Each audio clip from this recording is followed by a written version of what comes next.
앞에서는 그 트럼프 대통령의 외교 정책이 세계화 시대를 뭐 종식시키는 그런 스타일의 외교 정책이라고 말했습니다. 그런데 사실은 트럼프가 종식시킨 게 아니라 세계화가 종식됐기 때문에 트럼프 같은 사람의 외교 정책이 나올 수 있었다라고 보는 편이 더 타당할 수도 있습니다. 그러니까 미국만 있는 현상이 아니라 그 국가주의적인 지도자들이 세계에서 막 나온 거죠. 영국도 그렇고 중국도 그렇고 일본도 그렇고 러시아 푸틴도 마찬가지고. 그래서 어떤 그 개인의 외교 정책이 그냥 그 개인의 고집에 의해서 이렇게 주장될 수 있고 뭐 모든 것을 거슬려서 이렇게 나타날 수 있는 것은 아닙니다. 항상 적응을 하는 것이죠. 바로 그런 점을 염두에 두고 만약 바이든이 대통령이 된다면은 그러면 그 사람은 어떤 외교 정책을 할까라는 것을 뭐 이제 우리가 그 바이든에 대해서는 그렇게 많이 그 연구된 것이 사실은 없습니다. 다만 바이든이 지난 3월호 4월호예요. Foreign Affairs 아주 그 유명한 잡지죠. 거기 금년 3, 4월호에 논문을 하나 게재했습니다. 그 논문 제목이 Why America Must Lead Again. 왜 미국은 또다시 세계를 지도해야 하는가. 제가 아까 그랬죠. 트럼프는 야 우리가 세계를 왜 우리가 지도하니 미국이나 잘 챙기면 되지. 그런데 지난 24년 트럼프 앞에 24년 8년씩 3번 한 대통령들의 외교 정책은 미국은 세계의 리더다. 한마디로 그겁니다. 바로 그거 그대로 반영이 되죠. Why America must lead again. 왜 미국은 다시 세계를 이끌어야 하는가. Rescuing US Foreign Policy after Trump. 트럼프 이후에 미국 외교 정책을 구출한다. 그러니까 미국 외교 정책이 세계를 이끌어가야 하는 외교 정책인데 그러지 못해서 미국 외교 정책이 파탄 났는데 이것을 구출하겠다라고 이제 이 제목을 단 겁니다. 뭐 물론 이제 자기 보좌관들이 써줬겠죠. 아마도 저는 이 글을 쓴 사람 중에 한 사람이 그 앤토니 블링컨이라는 사람이 아닐까라는 생각을 하게 됩니다. 오바마 때 이제 외무차관 정도 이제 했던 사람이고 지금 바이든의 외교 정책에 상당히 그 영향을 미치는 사람입니다. 오늘 우리 그 아침에 이제 그 예비역 장성님들하고 만났는데 그중 한 분이 이런 질문을 하시더라고요. 바이든이 어떤 인지 능력이 그 나이가 있기 때문에 아무래도 정상적이지는 않은 거 아니겠느냐. 그래서 그 바이든 그 개인을 볼 것이 아니라 그 사람이 팀을 봐야 되지 않겠느냐라는 말을 해서 그 말이 상당히 뭐 동의할 수 있는 말이라고 저는 이제 동의를 했습니다. 그런데도 불구하고 그 외교 정책 같은 거는 국가의 중요한 정책이기 때문에 최종적으로 대통령이 이제 그 재가를 하는 것이죠. 그런 의미에서 그 대통령에 대해서 이제 알아볼 필요가 있는데 뭐 대통령이 100% 지금 된 건 아니지만은 뭐 될 수 있는 그런 상황이기 때문에 말씀을 드리는 겁니다. 이 논문을 제가 그냥 중요한 부분을 이제 영어로 쓰고 한국말로 그 토를 달았는데 그냥 이 사람의 그 첫 번째 얘기가 뭐냐면은 트럼프는 미국의 영향력을 줄인 사람이다. 그 줄였는데 줄인 이유는 credibility, 신뢰성을 잃었기 때문에 미국의 영향력을 줄였고 그리고 동맹을 약하게 만들었고 또는 동맹을 해치거나 또는 동맹을 포기해버렸다. 이것이 그 미국 민주당이 트럼프 대통령을 비난하는 겁니다. 여기서 이제 저는 뭐 100% 동의하지 않지만은 한국의 수많은 분석가들도 트럼프는 한미동맹을 우습게 하는 것 같아 라고 얘기하는 사람이 많은데 미국 내에서도 똑같은 비판을 했죠. 그런데 우습게 하기보다도 여기는 우리가 좀 본질적으로 따져볼 필요는 있습니다. 한미동맹이 문제가 생겼다는데 그 문제가 오로지 트럼프한테만 있는 것이냐. 우리 대한민국은 미국과의 동맹을 돈독하게 유지하는 것을 지금 정부가 강력히 원하고 있느냐. 이런 문제를 따져봐야 되죠. 그래서 제가 어제 어떤 그 인터뷰할 때는 그렇게 말했습니다. 우리나라는 미국 대통령 누가 되는 것이 더 좋으냐. 하기 나름이다. 트럼프도 바이든도 우리나라랑 사이가 다 나빠질 수 있고 트럼프나 바이든 누구나 다 우리랑 사이가 좋아질 수도 있다. 라고 얘기를 했죠. 그런데 이제 바이든은 트럼프는 이제 크레디빌리티를 잃어버림으로써 신뢰성을 잃어버림으로써 미국이 세계에 행사할 수 있는 영향력도 잃어버렸다. 그리고 동맹을 포기한 사람이다 라고 얘기합니다. 그리고 트럼프는 무엇보다도 미국을 하나의 국민으로 통합시키는 미국의 민주적 가치를 저버린 인물이다 라고 얘기를 해요. 요것도 이제 뭐 사람에 따라 다른데 트럼프는 말을 좀 막 합니다. 말을 막 하는데 그거가 비민주적이냐? 비민주적이기 때문에 말을 막 하는 것은 아니죠. 아무튼 트럼프 스타일이 이게 보기에 그 점잖지 못하고 이제 민주적이지 못했다는 그런 오해를 불러일으킬 수 있습니다. 특히 이제 각 나라의 독재자들을 평할 때 그런 것은 이제 우리도 이제 한두 번 지적을 한 적이 있었는데 뭐 나 김정은하고 사랑에 빠졌어요. 나 시진핑 세계에서 제일 좋아합니다. 시진핑 정말 잘하고 있어요. 이런 얘기들이 불필요한. 그래서 미국 사람들도 이 공화당 사람들도 특히 이제 싱가포르 회의할 때 트럼프 대통령이 그 김정은이를 칭찬한 걸 가지고 마르코 루비오 의원이 그렇게 얘기한 적도 있죠. 민주국가라면은 선거를 통해서 한다면은 정말 개 잡는 사람의 조수도 못할 그런 김정은이를 훌륭한 사람이라고 칭찬하는 것은 좀 너무했다라고 같은 당 소속의 국회의원이 비난을 할 정도로 트럼프가 이제 그런 그 말을 막말이라기보다도 자기의 스타일이라고 보면 되는데 그런 말을 했다는 사실을 뭐 우리가 부인하지 않겠습니다. 그런데 바이든은 트럼프는 국민을 하나로 통합시키지 못했다. 분열적이었다. 그리고 미국의 민주적 가치를 저버렸다라고 이제 트럼프를 비난하고 있습니다. 그래서 미국을 향해서 수많은 도전이 있는 상황 아래서 그러니까 국민을 분열시키고 그리고 동맹국들을 이간질시켰기 때문에 미국을 향한 다양한 도전이 있는 상황 아래서 적을 대처할 수 있는 안전장치가 무너져 버렸다라고 이제 바이든이 그 트럼프를 비난합니다. 그리고 미국이 그동안 공들여 만들어 놓았던 국제 체제가 와해되고 말았다.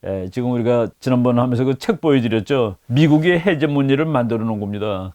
미국이 주도하는 세계를 만든 겁니다. 미국은 로버트 케이간 교수의 말을 빌리면은 미국은 정원사를 했던 겁니다.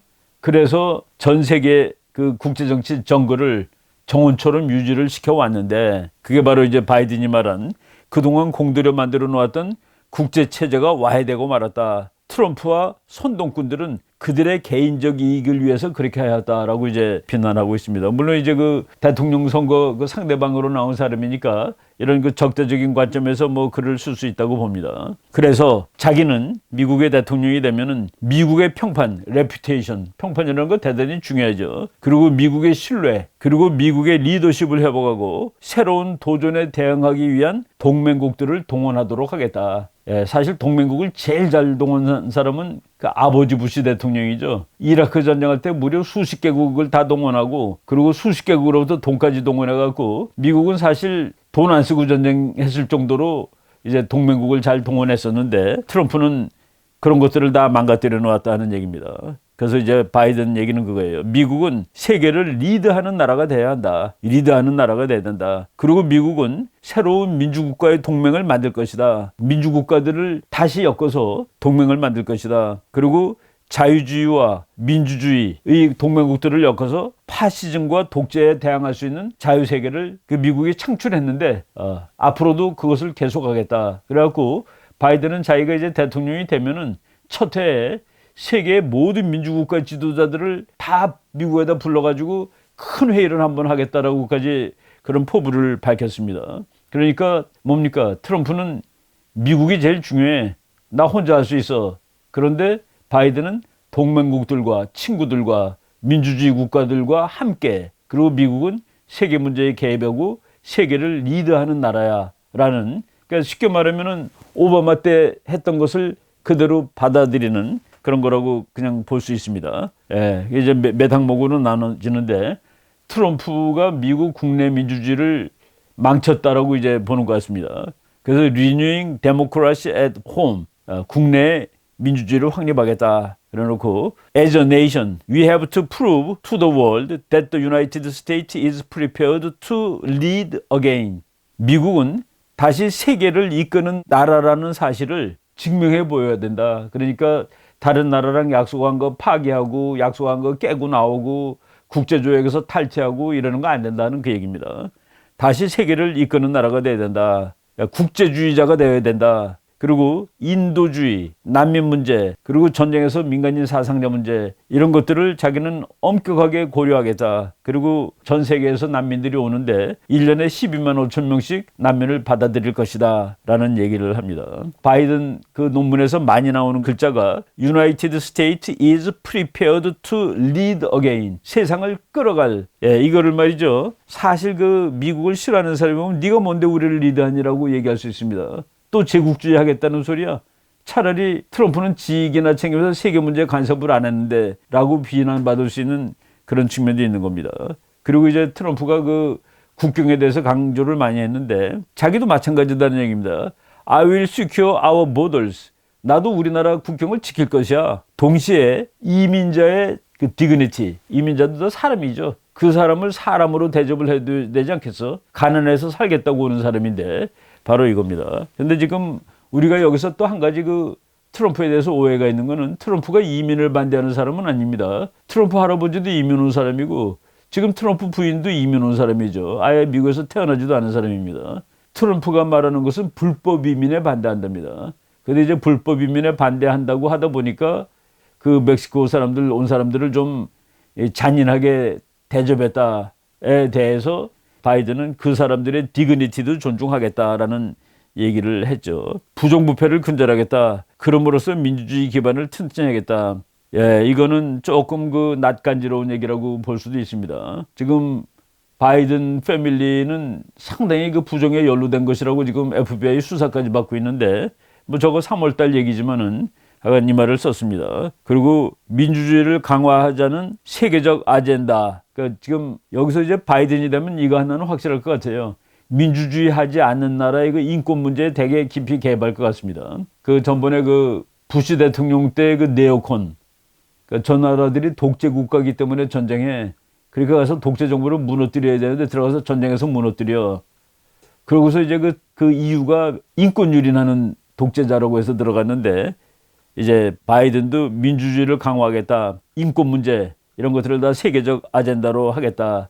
그래서 아마도 북한 문제, 중국 문제에 인권이라는 요인이 분명히 들어가게 될 것이다 라고 보셔도 될 것 같습니다.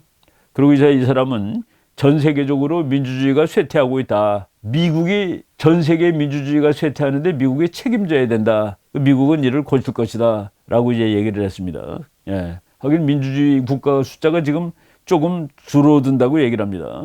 그리고 세계 모든 민주주의 국가들이 미국에 의존하고 미국을 바라보고 있는데 트럼프는 그 반대편 입장에 서 있었다. 민주주의 국가들을 후원하거나 옹호하거나 도와주지 않고 다르게 했다. 그래서 트럼프 seems to be on the other team. 트럼프는 다른 쪽에 있었던 것 같아. 오히려 세계의 독재 국가들하고 잘 지낸 것 같아. 이것도 뭐 트럼프는 할 말이 많을 거예요. 내가 세계의 독재자들하고 뭘 잘 지냈니? 가서 직접 물어봐. 나처럼 세계 독재자들을 못 살게 군 사람이 누구 있는지. 뭐 서로 이제 주고받을 수 있는 것이죠. 그리고 트럼프 정권을 가장 부패한 정권이고 금권 정치를 하는 정권이고 트럼프는 어디에 있든지 그런 사람들하고 잘 놀았다. 뭐 이런 식으로 얘기를 했는데 이거는 뭐 그 사람이 그냥 쓴 글이라고 여러분들이 들으시면 되겠습니다. 지금 제가 말했죠.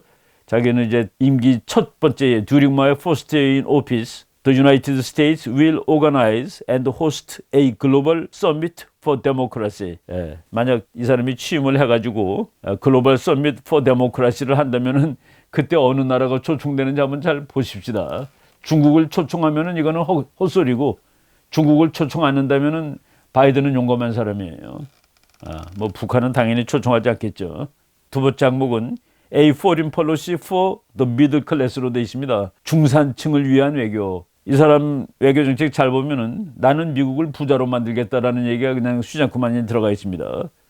미국 사람들이 부유하게 사는 것, 중국 혹은 다른 나라들과의 경쟁에서 승리하는 것, 이것이 이제 바이든의 목표예요. 미국인이 부유하게 사는 것, 중국 또는 다른 나라들과의 경쟁에서 승리해야 되는데 그러기 위해서 미국은 이노베이션은 뭡니까? 이제 미국이 막 기술 개발하고 뭐 혁신하고 그러는 것이죠. 미국은 혁신에 앞장서야 되고 그리고 전 세계의 민주국가와 연합해서 중국이 이제 그 경제 행위가 막 이렇게 남을 그러니까 뭐 반칙을 벌이는 거죠. 그 중국의 abusive economic practice라고 그랬습니다. 중국이 이제 남을 막 그 해치는 그런 경제 행위를 하는데 미국 혼자서가 아니라 미국의 친구들이 다 힘을 합쳐서 여기에 대항해야 돼라고 얘기했죠. 그건 앞에서 얘기했듯이 동맹과 함께 거기 들어갑니다.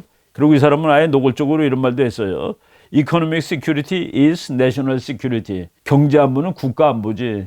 이거는 뭐 트럼프랑 이거는 뭐 다른 바가 없는 거예요. 그러기 위해서 미국의 인프라를 대폭 구축할 것이다. 지금 트럼프 2기가 되면은 말이죠. 트럼프가 이제 그 1기에 약속했던 것 중에서 미국을 전부 뜯어 고치는데 지금 마지막으로 지금 제대로 못 뜯어 고친 것이 그 다리라고 그럽니다. 다리 교량들. 그래서 그 트럼프가 그 교량이 약하면은 소통 같은 데 지장이 많죠. 이거를 대대적으로 보수하겠다고 그러는데 그런 면에서는 뭐 트럼프나 바이든이나 똑같습니다. 미국의 인프라를 세게 구축할 거다. 그리고 이제 자기는 그 투자를 리서치 앤드 디벨롭먼트, R&D라고 그러죠. 리서치 디벨롭먼트. 그래야지 자동차도 혁신적인 게 나오고 컴퓨터도 혁신적인 게 나온 겁니다. 자기는 자기 행정부의 가장 중요한 것을 미국의 혁신과 발전, 연구 개발에 집중 투자하겠다. 그리고 미국의 경제가 세계 최고가 되도록 하는 것이 코너스톤 오브 마이 프레지던시. 내가 대통령에서 제일 중요한 게 이 초석이 미국이 세계 최고의 경제가 되는 것이야. 나는 미국을 부자로 만들겠어. 뭐 누구나 다 똑같죠. 방법이 좀 차이가 나는 겁니다. 그 목표는 다 같아요, 보면은. 그리고 이제 중국에 대해서 이런 말도 썼어요. There is no reason we should be falling behind China. 우리가 중국한테 밀릴 이유가 어딨냐. 이건 오바마 대통령이 한때 탄식하면서 한 말입니다. 야, 우리가 모든 게 다 1등이었는데 요새 와서 왜 중국한테 왜 우리가 이렇게 밀려? 우리가 한때 다 1등 아니야? 그래서 그런 제목의 책도 있을 정도입니다. 뭐 바이든도 마찬가지죠. There is no reason we should be falling behind China. 우리가 중국에 밀릴 이유가 어딨나? 또는 다른 나라한테 밀릴 이유가 어딨냐? 그래서 5G, High Speed Rail 또는 Race to End Cancer as we know it. 뭐 그 질병도 고치는데 이런 거에서 왜 미국이 1등이 아니야? 미국이 1등을 해야지 이런 얘기를 한 겁니다. 그리고 이것도 보면 오바마랑 똑같은데 The question is who write the rules that govern trade? 국제무역을 지배하는 법칙을 써야 할 나라가 누구야? 오바마가 그런 말 했습니다. 국제무역의 법칙은 중국이 아니라 미국이 쓰는 거다라고 얘기했는데 여기 이 사람이 who write the rules that govern trade? 무역을 통제하는 규칙을 쓰는 나라가 누구야? 그래놓고 The United States, not China. 미국이야, 중국이 아니라 바로 똑같은 얘기를 하고 있는 겁니다. 국제무역의 룰을 쓰는 주도국가는 중국이 아니라 미국이 한다. 이거 트럼프한테 물어보세요. 이거 내 거도 그대로 베껴 쓰네. 오바마가 그럽니다. 트럼프지 당신은 내 거 베껴 쓴 거야. 그래서 대통령이 바뀌어도 그 기본이 그렇게 확 바뀌는 건 아니다라고 얘기할 수 있는 것이죠. 그리고 이제 자기는 대통령이 된다면 무역협정 같은 걸 맺지 않겠대요. 언제까지? 먼저 미국부터 그 투자 같은 것도 미국에 다 한 다음에 그리고 미국이 다른 나라랑 협정을 해가지고서 미국에 유리한 위치가 되었을 때 그때 다른 나라랑 미국은 협정을 맺는 거야.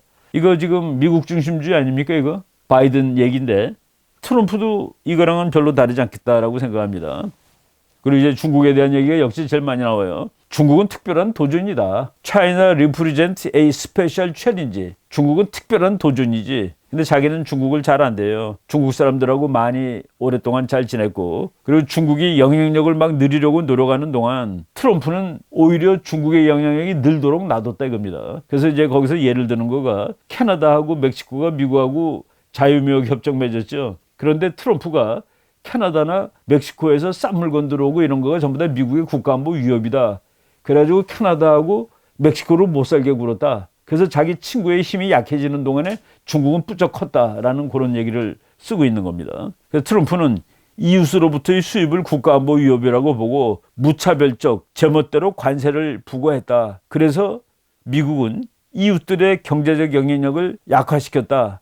트럼프가 그랬다는 거예요. 그래서 트럼프는 그렇게 함으로써 진정한 위협에 대처할 수 있는 미국의 능력을 파멸시켜버렸다. 그래서 그 미국의 이웃 나라들을 오히려 못 살게 굴어가지고 미국도 약해지고 그래서 중국이라는 정말 그 진짜 위협에 대처할 수 있는 능력을 오히려 망가뜨렸다라고 이제 쓰고 있습니다. 만약 중국이 하던 일을 지속하려 한다면은 중국은 미국의 지적재산권도 훔치고 미국 회사들의 기술도 훔치고 그리고 중국의 이제 이 국가가 소유하고 있는 회사들이 미국에다가 자꾸 뇌물 주고 뭐 이런 걸 할 거다. 그 얘기는 그대로 이제 그 정확하게 분석을 했습니다. 그런데 그것을 막는 가장 좋은 방법은 미국의 친구 나라들과 연합하여 중국에 대처하는 것이지. 그러니까 일본, 뭐 독일, 한국 이런 나라들 중국이 기술을 훔치고 그러고 싶어하는 나라들하고 다 합쳐서 못하게 하는 것이다. 혼자 하지 않고 친구 나라를 동원하는 것이라고 그렇게 얘기를 하고 있습니다. 그래서 미국은 친구 나라들과 연합하여 그러니까 ally, 파트너. 그러니까 이제 우리가 ally 그러면 함께 싸우는 나라고 파트너는 이제 협력하는 나라라고 얘기를 했죠. 동맹은 아니지만은 그런 나라들하고 협력을 해서 중국의 그 경제 그 못된 경제 행위에 대처하는 것이 the most effective way. 그게 가장 효과적이야 라고 얘기를 했습니다. 트럼프는 혼자 한다고 그랬는데 자기는 나라들을 동원하겠다. 그러면서 중국의 그 행동을 막을 뿐만 아니라 중국의 인권 문제 이런 것들을 다 자기는 가만 놔두지 않겠다. 물론 중국과 공동의 이익은 함께 추구한다라고 얘기를 했습니다. 트럼프는 그런 것조차도 다 이제 안 하고 그냥 무작정 싸우는 쪽으로 갔다라고 이제 비난을 하는 것이죠. 예. 그래서 그 이유를 이렇게 됐어요. 미국은 세계 경제의 4분의 1인데 미국이 좋은 친구들 몇 개를 합치면은 세계 경제의 절반 정도를 차지하는 그 큰 그룹이 된다. 그럼 중국인들 어떻게 하겠느냐? 거기에서 나오는 그 압력이라든가 영향력을 이게 당면하고 자기 행동을 고칠 수밖에 없지 않겠느냐라는 식으로 얘기했는데 요거는 이제 그 조금 이상주의자들이 하는 말이죠. 그 다음에 주제가 back at the head of the table. 이제 말싸움하지 않고 테이블로 돌아가겠다 이겁니다. 티격태격하지 않고 테이블로 돌아간다. 요것도 이제 자유주의자들이 항상 쓰는 말인데 그래서 그 트럼프는 테이블 안 했습니까? 오히려 우리가 트럼프가 북한하고 테이블에 앉고 그것도 2번씩이나 앉고 그랬다고 뭐라고 그러는 거 아니에요? 많은 그 보수적인 사람들은. 그리고 미국이 중국하고 협상 안 합니까? 협상 매일 하지. 그래서 이거는 테이블로 돌아간다는 어떤 한 특정 정권의 그 주제는 아닙니다. 근데 자기는 back at the head of the table. 테이블로 돌아가겠다. 여기서도 이제 그 글로벌리즘이 나오죠.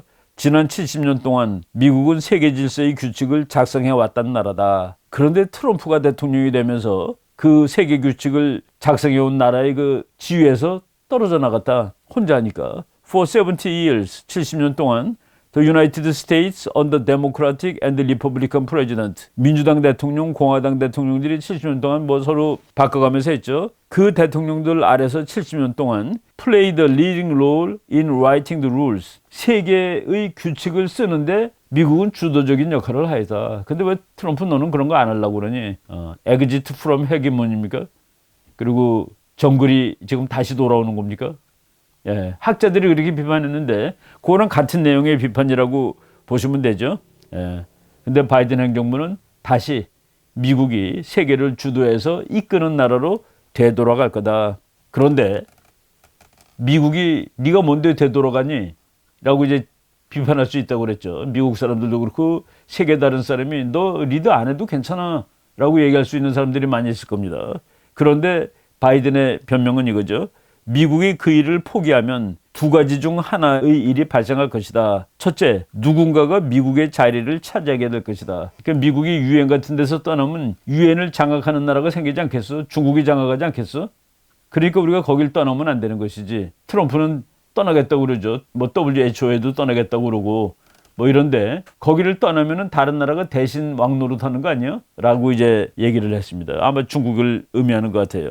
그 경우 미국의 이익은 심각하게 침해당할 것이다. 그렇죠. 국제기구가 미국이 아닌 다른 나라에 의해서 장악되고 있을 때 뭐 그럴 거는 우리가 예상할 수 있습니다. 또는 이제 두 번째, 아무도 지도자가 없는 그런 세계라면은 얼마나 혼란스럽겠니? 미국이 더 이상 지도자의 지위를 담당하지 않으려고 하면은 그러면은 혼란스러운 세계가 될 거다. 그러니까 그거는 미국이 막아야 돼. 미국은 리드해야 돼. 이게 바로 그 네오콘하고도 똑같습니다. 그러니까 국제 개입주의.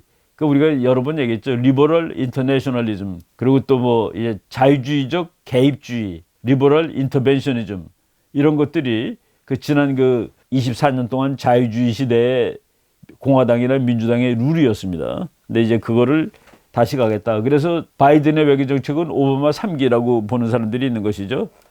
그리고 그다음에 군사력 문제입니다. 이것도 한번 보세요. 트럼프's disastrous foreign policy record. 트럼프의 외교 정책 그 성적표는 이거 빵점이야 그런 뜻입니다. 뭐 아주 개판이지. 그래서 뭐 지금 핵무기도 더 위험한 세계가 되었고 세계는 점점 더 위험한 세계가 되었다라고 얘기를 하는데 이제 그렇게 앞에 깔아놓고서 이렇게 얘기합니다. I will never hesitate to protect the American people. 나는 미국 국민을 보호하는데 결코 주저하지 않을 것이다. 트럼프가 얘기한 얘기랑 똑같아요. Including when necessary by using force. 필요하다면 나는 군사력도 막 쓸 거다. 트럼프는 이 말 안 했는가요? 똑같죠. 그리고 대통령의 직업 중에서 역할 중에서 제일 중요한 것이 미국군 총사령관이야. 그 총사령관의 직이 제일 중요하다는 것을 나는 잘 알고 있고 나는 미국이 세계에서 제일 강한 strongest military in the world. 트럼프가 매일 하는 얘기죠. 나는 미국 군사력을 세계에서 제일 막강하게 할 거야. 그리고 and as president, 대통령으로서 I will ensure it stays that way. 미국은 영원히 1등의 군사력을 갖도록 할 것이오 라고 얘기했습니다. 그래서 이제 총사령관의 직책을 자기는 열심히 담당할 것이고 미국 국민을 보호하는 것이 첫 번째 일이고 그 총사령관의 임무가 제일 중요한 거고 미국인을 보호하기 위해서는 군사력도 쓸 거고 세계에서 가장 막강한 군사력을 유지하겠다라고 얘기했어요. 오바마도 마찬가지죠. 오바마 때 이제 미국 해군이 500척이 뭡니까? 300척 이하로 내려갔어요. 그렇지만 오바마는 할 말이 많았습니다. 이거로도 충분히 지킬 수 있는 거 아니야? 어느 누구가 우리한테 덤벼? 이런 거죠. 제가 이제 이 바이든 외교 정책을 쭉 이렇게 읽으면서 사실 읽기는 몇 달 전에 읽었는데 정리를 오늘 다시 이제 한 겁니다. 그러면서 내가 그 지난 그 한 뭐 수십 년 동안 여기저기 이제 그 학교도 가고 또 뭐 공무원들도 가고 여러 군데 이제 군부대도 가고 가서 그 미국의 세계 전략을 가르쳤는데 내가 오바마하고 트럼프하고 강의할 때 별 차이가 난다고 생각을 안 하고 강의를 했습니다. 그래서 내가 오바마 때 가서 오바마의 외교 정책은 뭐고 오바마의 대중국 정책은 뭐고 오바마의 대북 정책은 뭐고 이런 거 강의했는데 이것이 트럼프 때 그렇게 확 달라졌다는 그 느낌은 받지 않았습니다. 다만 환경이 바뀐 거예요. 그러니까 예를 들어서 오바마 대통령의 대북 정책이 strategic patience라고 그럽니다. 전략적 인내. 그런데 오바마는 전략적 인내를 할 수 있는 시대의 대통령입니다. 왜냐? 북한의 핵이 미국 땅에 도달하려면 아직 몇 년이 남아 있었거든요. 근데 트럼프는 그 똑같은 질문을 미국 보좌관에 했을 때 이제 1년 남았습니다. 당신 임기 중이에요. 라는 대답을 들은 겁니다. 그러니까 트럼프는 전략적 페이션스를 못해요. 그런데 혹시 바이든이 대통령이 취임해가지고 이제 다 와서 보고받을 겁니다. 북한에 그거 어느 정도 된 거예요. 그랬을 때 그 보좌관들이 가만 놔두면 1년이면 워싱턴 맞습니다. 라고 그러면은 오바마의 부통령이었던 바이든은 대통령이 된 다음에 스트래티직 페이션스를 할 수 있을까요? 환경이 달라진 겁니다. 그래서 저는 오늘 아침에 그 회의할 때 바이든의 대북 정책은 뭐가 될 거예요? 핵 없애는 거예요. 목표가 트럼프의 목표하고 바이든의 목표가 다르지 않습니다. 근데 스타일이 다르다? 스타일은 북한이 대응하는 데 따라 달라요. 북한이 죽어도 안 없애겠다 그러면 폭격 가는 겁니다. 누구든지. 말로 대면은 말로 하는 거고. 북한이라는 액터가 있기 때문에 거기에 반응에 따라서 이제 달라지는 것이죠. 나는 절대로 군사력을 안 쓸 거야. 근데 그렇게 하면 해결이 안 된다고 하면 말이 안 되는 것이죠. 예. 바로 그런 차이가 있습니다. 그러나 the use of force should be the last resort, not the first. 이거 트럼프는 아닙니까? 군사력은 마지막에 사용하는 거야. 맨 처음에 쓰는 게 아니라. 오히려 트럼프는 자기는 군사력을 더 안 썼다는 것을 과시하고 있는데 힐러리가 됐으면 북한하고 전쟁하고 있을 거요가 트럼프가 매일 하는 말이죠. 바로 이런 겁니다. 그래서 이 큰 맥락에서 차이가 없다라고 보는 거죠. 여기서 제가 읽으면서 또 하나 조금 놀란 것은 영원한 전쟁을 끝내야 할 시간이 지났다. 와, 이 사람 봐라. 그러면은 글로벌리스트가 아니잖아. 말 이렇게 합니다.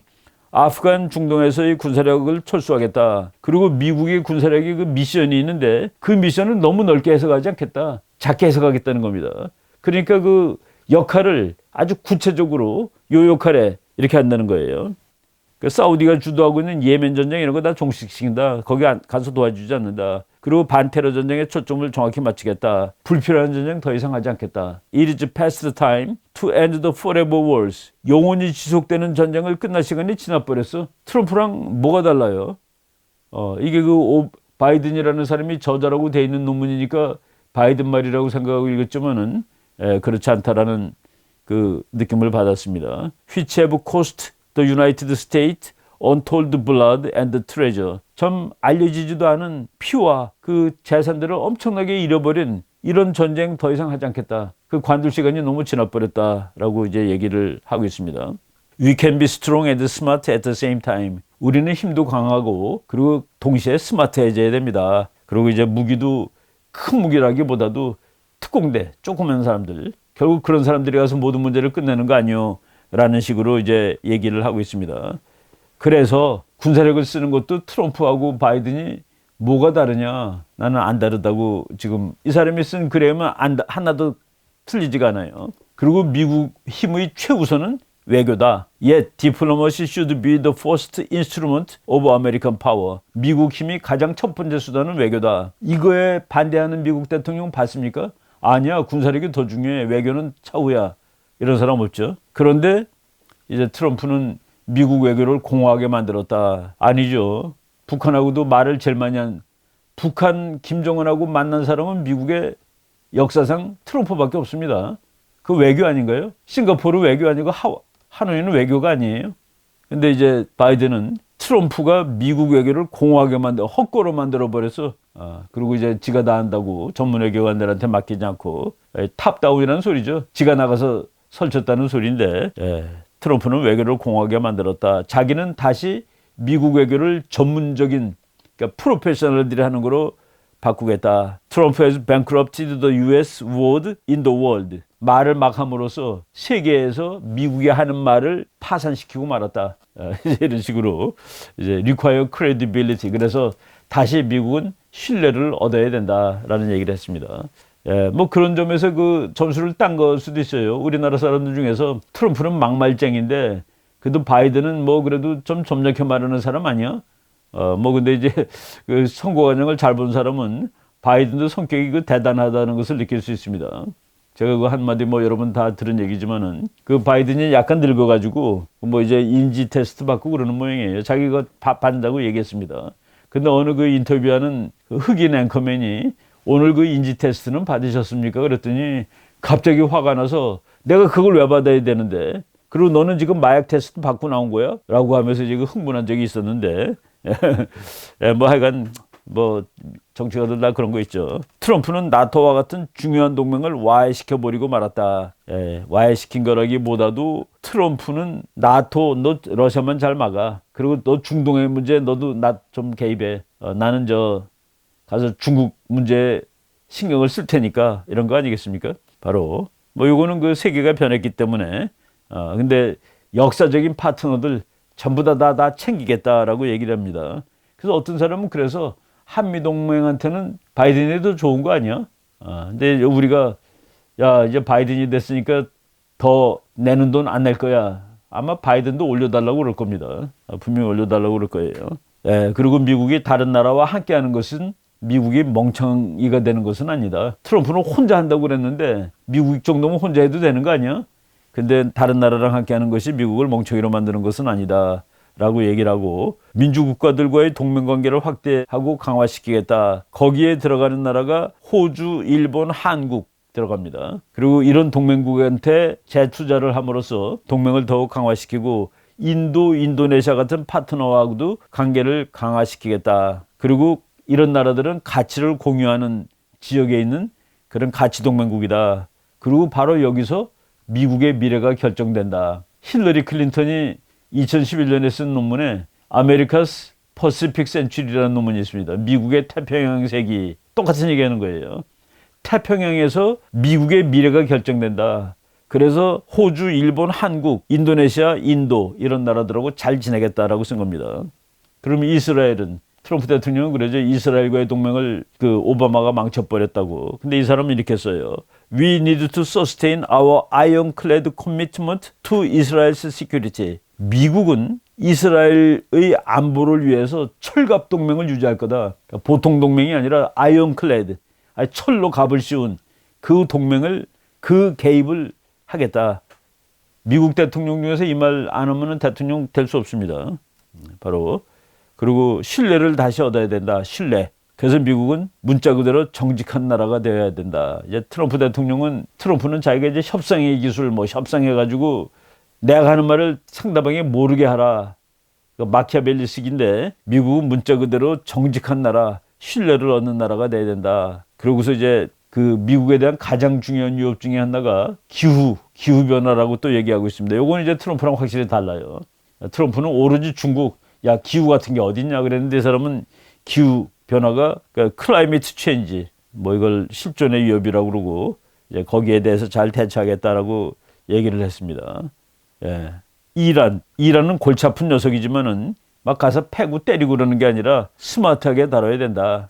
조금 이제 낙권 논제예요. 외교에 대해서.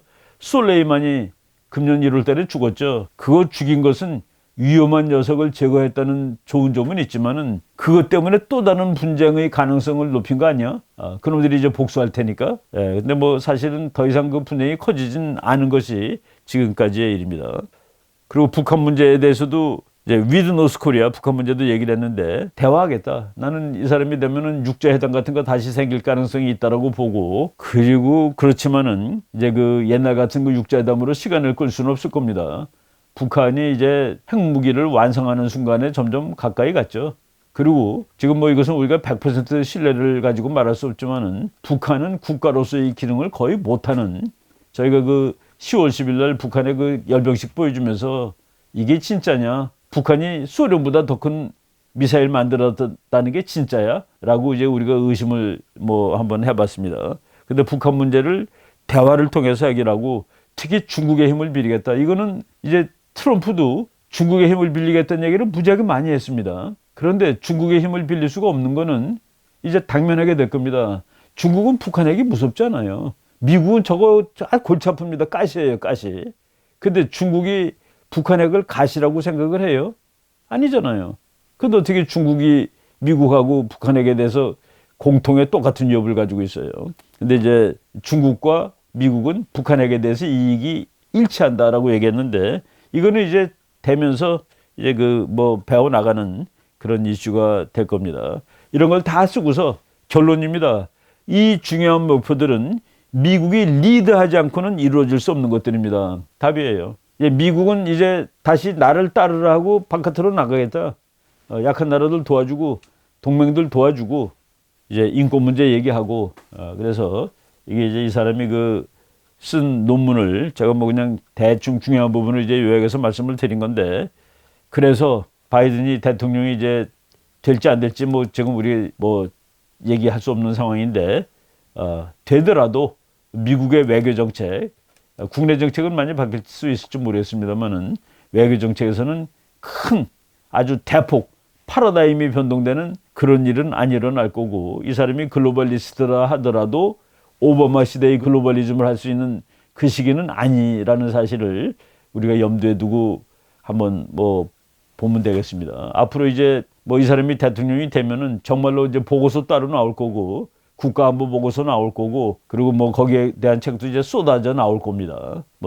트럼프가 대통령으로 남아 있는다면은 이제 트럼프 시대가 이제 열리는 거가 되겠죠.